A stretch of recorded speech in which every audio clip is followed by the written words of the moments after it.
Lições bíblicas, primeiro trimestre de 2025, em defesa da fé cristã, combatendo as antigas heresias que se apresentam com nova aparência. A aula de hoje, a aula 9, quem é o Espírito Santo? Vamos lá então ver o que a Casa Publicadora das Assembleias de Deus vai falar conosco através dessa lição. E eu rogarei ao Pai, e Ele vos dará outro Consolador. Preste bem atenção nisso, outro Consolador, a fim de que esteja para sempre convosco, o Espírito da verdade, que o mundo não pode receber, porque não o vê, nem o conhece. Vós o conheceis, porque ele habita convosco e estará em vós. Lembra que Paulo disse? Sois o templo onde habita o Santo Espírito de Deus? Isso vos tenho dito estando ainda convosco.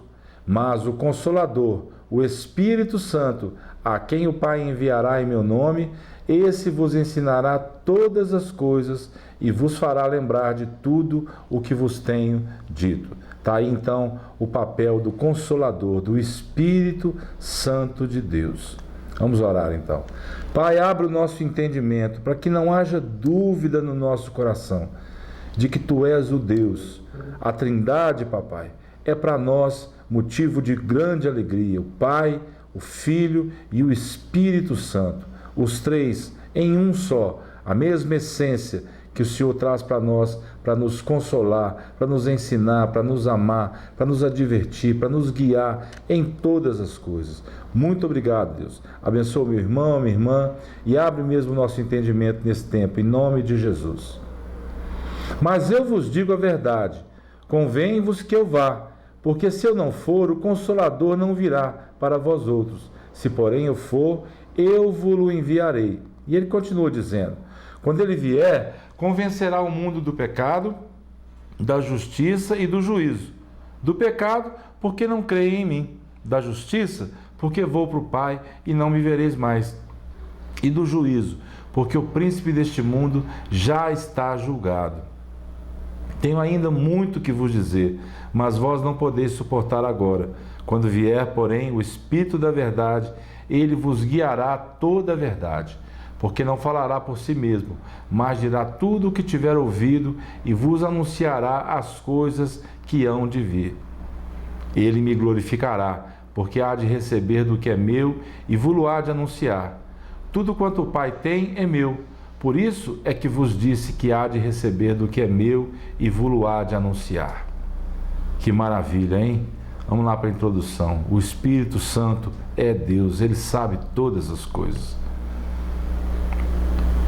Em nossos dias há um número significativo de seitas e heresias que distorcem a perspectiva bíblica sobre a pessoa do Espírito Santo. Nós já vimos distorcendo a imagem de Deus, a imagem de Jesus, agora a imagem do Espírito Santo. Cuidado! A primeira investida dos hereges é tentar justamente desqualificá-lo em sua personalidade. E isso é para os nossos dias também, não só naquela época. Todavia, os atributos divinos relacionados ao Espírito Santo, bem como sua capacidade de convencer o homem do pecado, da justiça e do juízo, como nós vimos no versículo, são evidências bíblicas de que não estamos falando de uma força ativa, e sim de uma pessoa. Isso, a pessoalidade do Espírito Santo. Um aspecto importante que o qualifica enquanto pessoa atuante na igreja é a sua ação santificadora, preservadora e capacitadora na vida dos crentes.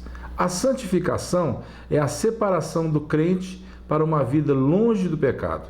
A ação dele é fundamental sobre a vida do nascido de novo para que ele vença o pecado.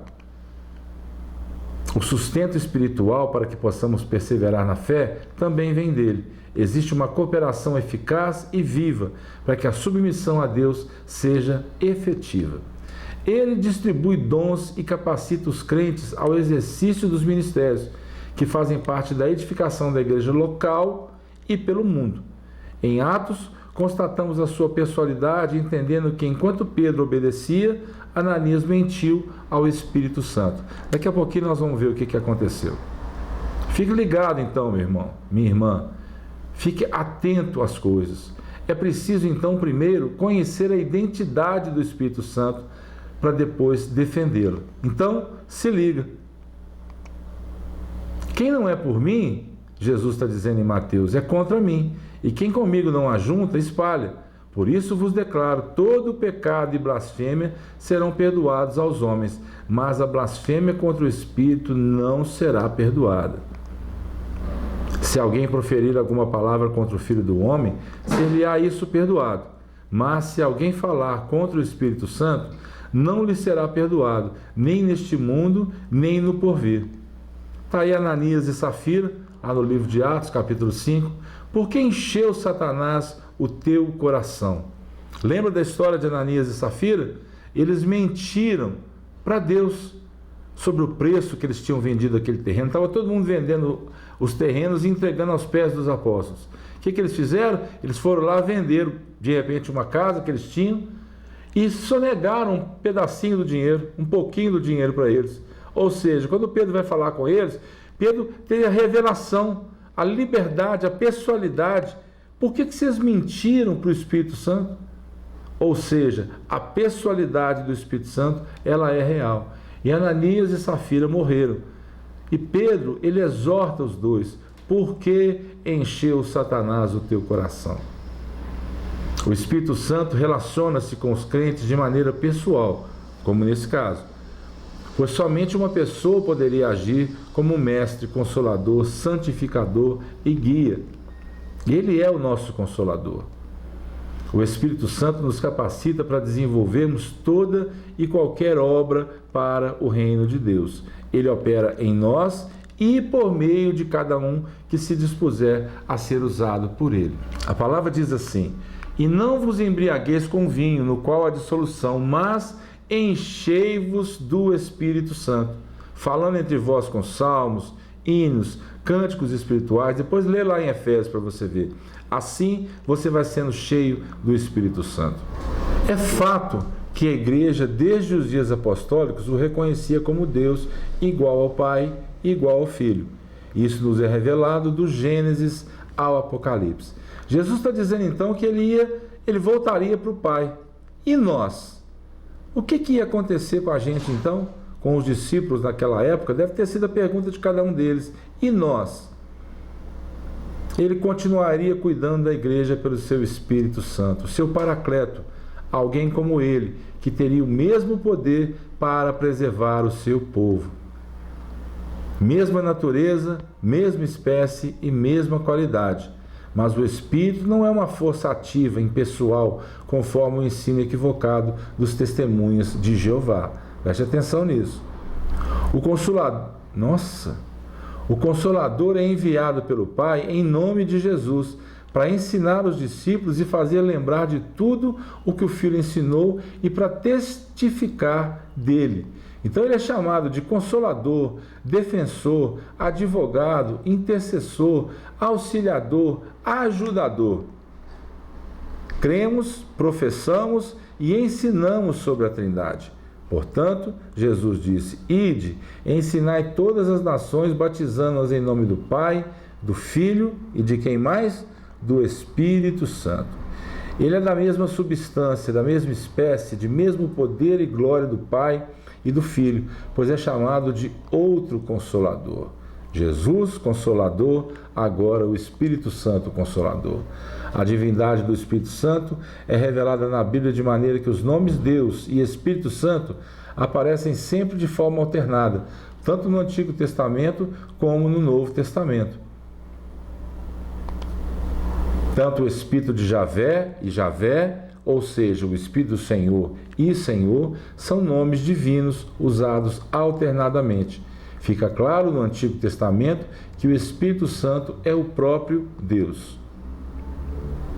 Em se tratando dos atributos divinos incomunicáveis relacionados ao Senhor Jesus, ele possui os mesmos, ou seja, onisciência, onipotência e onipresença.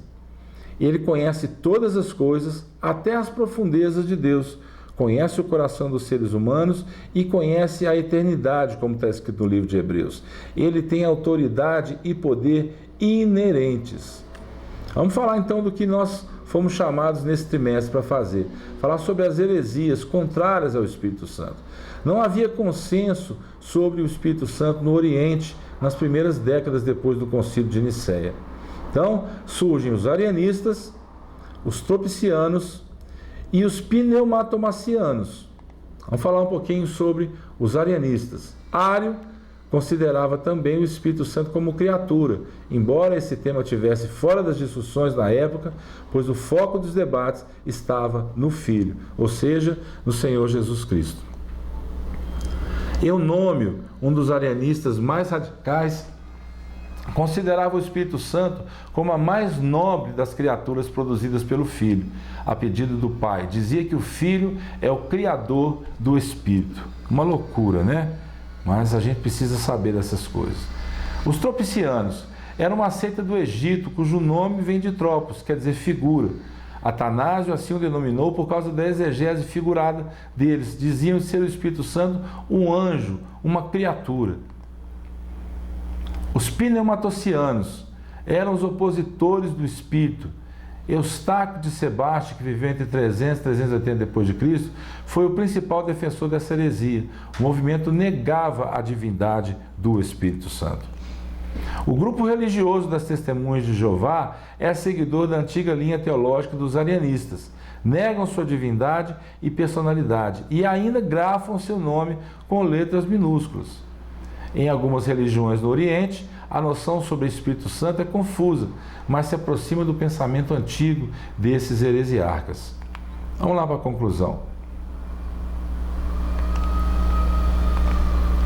Vimos que a deidade e a personalidade do Espírito Santo estão presentes em toda a Bíblia, de maneira abundante, e tem sido crença da Igreja desde o princípio. Vamos ensinar sobre o Espírito Santo. Então, para você ensinar sobre o Espírito Santo, vai uma dica: seja cheio dele, seja cheio do Espírito Santo, falando em salmos, hinos, cânticos espirituais, jejum, oração, leitura da palavra, vida com Deus. Aí você vai poder discernir e vai poder ensinar sobre a pessoalidade, sobre essa pessoa da Trindade, a terceira pessoa, o Pai, o Filho e o Espírito Santo. Não tenha dúvidas sobre isso, para você poder ensinar, ministrar e trazer para as pessoas a verdade sobre isso. Que o Senhor te abençoe. Seja cheio, seja cheia do Espírito Santo para poder falar sobre ele. Um abraço, fiquem com Deus e até a próxima aula, em nome de Jesus.